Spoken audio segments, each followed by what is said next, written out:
বসুন্ধরা সিটিতে এসেছিলাম। তো এই জায়গার কাজ শেষ করে এখন চলে যাচ্ছি বসুন্ধরা সিটির অপোজিটে ফার্নিচার মার্কেটে। আমাদের বাড়ির ছাদের রুমগুলো কমপ্লিট হয়ে গিয়েছে। সেটার মধ্যে একটা রুম ছিল আব্বুর অফিস রুম। তো আব্বুর অফিস রুমের জন্য হচ্ছে ফার্নিচার দরকার ছিল। ফার্নিচার বলতে হচ্ছে অফিস রুমের জন্য টেবিল, চেয়ার এগুলো। তো আমি ভেবেছিলাম এখান থেকে নেব, কারণ বসুন্ধরা সিটির অপোজিটে যে ফার্নিচার মার্কেটগুলো আছে এখানে কিন্তু অনেক ডিজাইন আর ভ্যারাইটি রয়েছে, যেটা আমার কাছে মনে হয় ঢাকা শহরের অন্যান্য জায়গায় আমি এত ডিজাইন একসাথে পাশাপাশি পাই না। তো আব্বুর অফিস রুমের জন্য হচ্ছে আমি এই টেবিলটা নিলাম। এটার কালারটা আমার কাছে বেশ ভালো লেগেছে। এরপরে হচ্ছে এই চেয়ারটা নিলাম। সবগুলা চেয়ারের মধ্যে আমার কাছে মনে হলো এটাই সবচেয়ে বড়সড় একটা চেয়ার। আমি অন্য কোনো দোকানে ঢুকে নাই, শুরুতেই হচ্ছে এই স্টলটা চোখে পড়লো। এটা যেহেতু অনেক বড় ছিল, এখানে অনেক ডিজাইন ছিল। তো এখান থেকে হচ্ছে আমি টেবিল নিয়েছি, চেয়ার নিয়েছি, আর হচ্ছে গেস্ট বসার জন্য দুই সিটের সোফাও নিয়েছি। এইগুলা নিয়ে এখন সোজা চলে যাব আমার বাবার বাড়ি। আর ২ সিটের এই সোফাটা ভ্যানে জায়গা হচ্ছিল না। তো আমরা চেষ্টা করছিলাম গাড়ির ভিতরে ঢুকানো যায় কিনা। প্রোবক্সের পিছনেটা তো অনেক বড় থাকে। তো অনেক কষ্ট করার পরে হচ্ছে এটা ভিতরেই সেট হয়ে গেল। টেবিল চেয়ারগুলো ভ্যানে দিয়ে আমি হচ্ছে চলে আসছি। আমি ভেবেছিলাম যে ফার্নিচারগুলো সেট করে দিয়ে রাতের বেলায় চলে যাব, কিন্তু অনেক রাত হয়ে গিয়েছিল, যাওয়ার আর অপশন ছিল না। তো এসে দেখি লিফটের কাজও মোটামুটি কমপ্লিট। ঈদের পর লিফট চালু করা হবে। আর প্রাপ্তি ঘুমাচ্ছিল, আমাদের সাউন্ডে প্রাপ্তি উঠে গিয়েছে। আর এরই মাঝে আব্বুর চেয়ার টেবিল চলে আসছে। ছাদের রুমে গিয়ে আব্বুর চেয়ার টেবিলগুলো সেট করে দিয়ে আসছি। রাতের বেলা রুমের মধ্যে লাইট কাজ করছিল না, তাই দেখাতে পারি নাই। কালকে সকালে আপনাদেরকে দেখাবো। আমি ভেবেছিলাম রাতের বেলায় উত্তরা ব্যাক করব, কিন্তু অনেক রাত হয়ে গিয়েছিল, এজন্য রয়ে গিয়েছিলাম। আর এই তো কুটুস বুড়ি যেই বাইরে যাবে তার সাথেই হচ্ছে ঘুরতে চলে যাবে।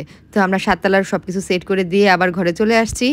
আর এখন হচ্ছে সবার ঈদের জামার কাপড় নিয়ে বসে গেছি। এগুলো হচ্ছে প্রাপ্তির ঈদের ড্রেস। তো আমি দেখছিলাম যে প্রাপ্তির এই ড্রেসটা লাগে কিনা।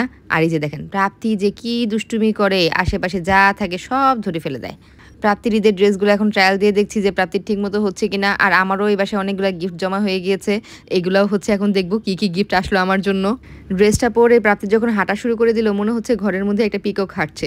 ড্রেসটা একটা সাইজ বড় পেলে বেশি ভালো হতো, কিন্তু এর চাইতে বড় আর ছিল না। আপাতত পড়তে পারবে, তাতেই চলবে।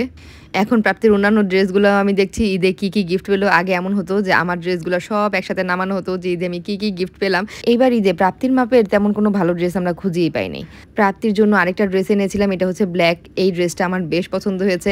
গিফটের ড্রেস, ঘরের ড্রেস মিলে তো প্রাপ্তির অনেক ড্রেস হয়ে গিয়েছে। আমিও কিন্তু প্রাপ্তির চাইতে পিছিয়ে নাই। এবার হচ্ছে আমারগুলো আমি দেখবো এই বাসায় কী কী জমা হয়েছে। এই বাসায় হচ্ছে এই শাড়ি, তারপর হচ্ছে 3 পিস। আর আমার আর প্রাপ্তির মায়ের শাড়ি হচ্ছে একই রকম। এটা হচ্ছে আমাদের গিফট পাওয়া শাড়ি। এটা আমার কাজিন আমাদেরকে গিফট করেছিল। এটা হচ্ছে প্রাপ্তির মায়েরটা হচ্ছে একটু ফিরোজা টাইপের, আমারটা হচ্ছে গ্রিন টাইপের। আর এটা হচ্ছে আরেকটা ড্রেস, এটা হচ্ছে আমার ঈদ গিফট। তো এই সব গিফট নিয়ে এখন বাসায় চলে আসবো। ঈদের তো আমি বাসায় থাকছি না, চলে যাব হচ্ছে শ্বশুর বাড়ি। অনেক বছর পর বাড়ি গিয়ে ঈদ করব। আর প্রাপ্তি নতুন জামা পরে ভীষণ রকমের খুশি।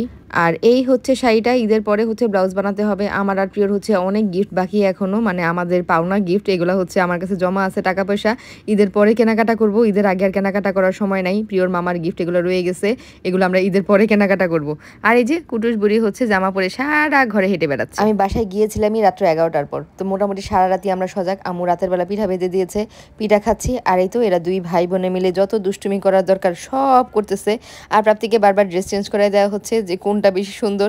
সবগুলো ড্রেসই সুন্দর, প্রাপ্তিকেও অনেক সুন্দর লাগছে। তো এই হচ্ছে ঈদের আগে আমার লাস্ট বাসায় যাওয়া। আর এরপরে হচ্ছে ঈদের পরে আবার যাব। প্রাপ্তি এখন প্রাপ্তির ভাইয়ার জুতা নিয়ে খেলা করছে। এই হচ্ছে অবস্থা, যা পাবে তাই নিয়ে খেলবে। তো আজকের ব্লগ এখানেই শেষ করে দিচ্ছি। আল্লাহ হাফেজ।